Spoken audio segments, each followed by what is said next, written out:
Welcome to MINDisLIFE. So in this video, we'll be sharing with you a short clip from Neville, and it contains very valuable advice. This is taken from one of his famous lectures. It's called Rearrange the Mind. But the topic itself of this clip, Neville is talking about being a doer in your imagination.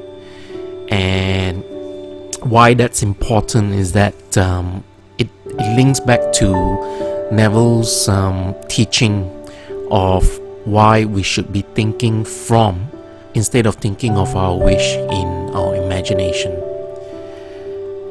So when you think from your wish fulfilled, you are telling your subconscious mind that it is already your reality.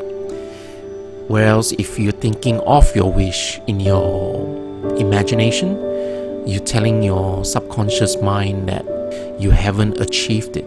So basically, he talks about the law of liberty, and the reason he's using the word liberty is because Neville was in the army during World War II, and he didn't want to be serving in the army, so he wanted to be honorably discharged, and he used his imagination to liberate himself from the army. So let's listen to the short clip. If you took a piece of steel that's magnetized, it does not differ in substance from the demagnetized piece of steel, only in its arrangement of its molecules. The rich man, the poor man, the beggar man, the thief are not different minds, but simply different arrangements of the same mind. There is only God in this world. So when you say I am, and I say I am, it's the same God, but we have arranged the structure of our mind differently. We have different concepts of self. And that's all. But not one is better because he is richer than the one who is poor.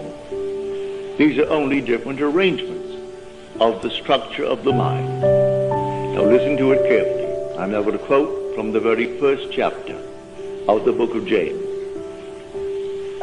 Be doers of the word,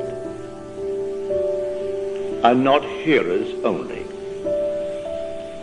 For he who is a hearer and not a doer is like a man who observes his natural face in a mirror, then goes his way and at once forgets what he is like.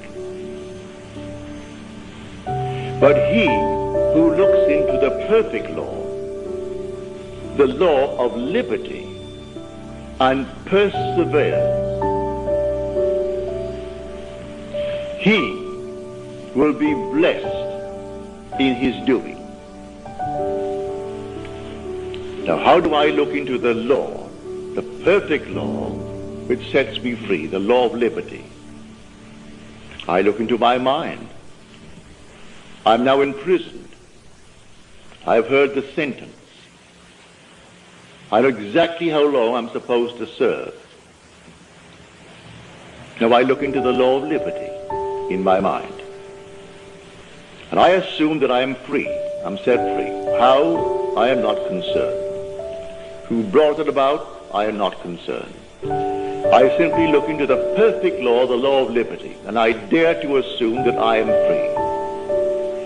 If I dare to assume that I am free, I rearrange the structure of my mind.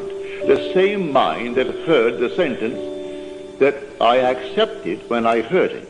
Now I do not accept it. I look into the perfect law, the law of liberty.